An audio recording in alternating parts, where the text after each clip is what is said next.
Hello children, welcome to the social studies class. Today we'll start a new chapter, our goals, rights and duties. In this lesson, we will learn about the Constitution of India, the fundamental rights and fundamental duties of Indian citizens and the directive principles.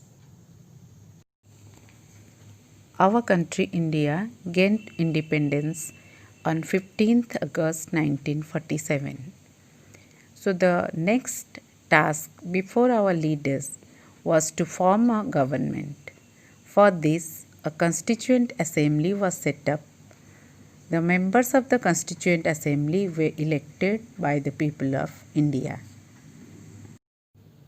The Constituent Assembly was set up under the chairmanship of Dr. Rajendra Prasad. It took 3 years for the Assembly to prepare a draft of our Constitution. A Constitution is a set of basic rules and laws for running the government. The Indian Constitution is the longest written constitution in the world. It defines the goals, rights and duties of the Indian citizens.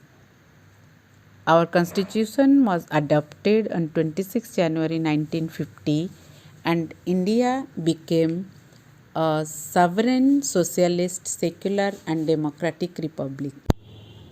So let's discuss the new words.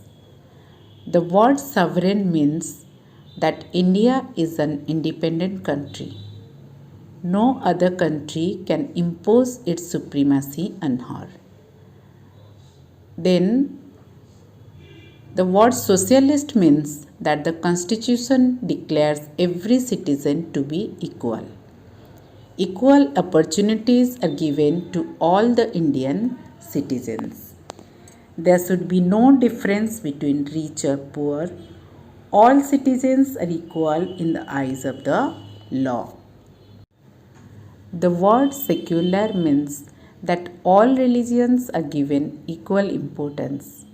Every person is free to follow his or her own religion.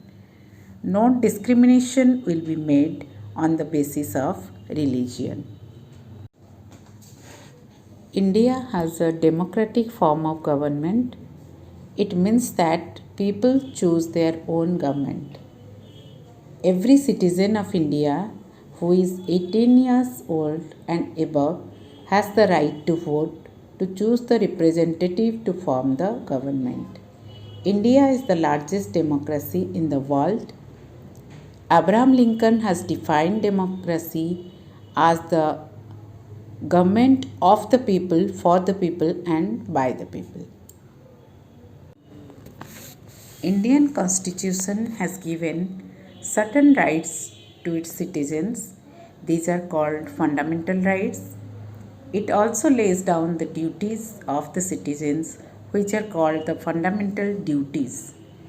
Our constitution has laid down certain principles for the government to follow. These are called the directive principles. So children, in the next class, we will discuss about the fundamental rights, fundamental duties and directive principles in detail.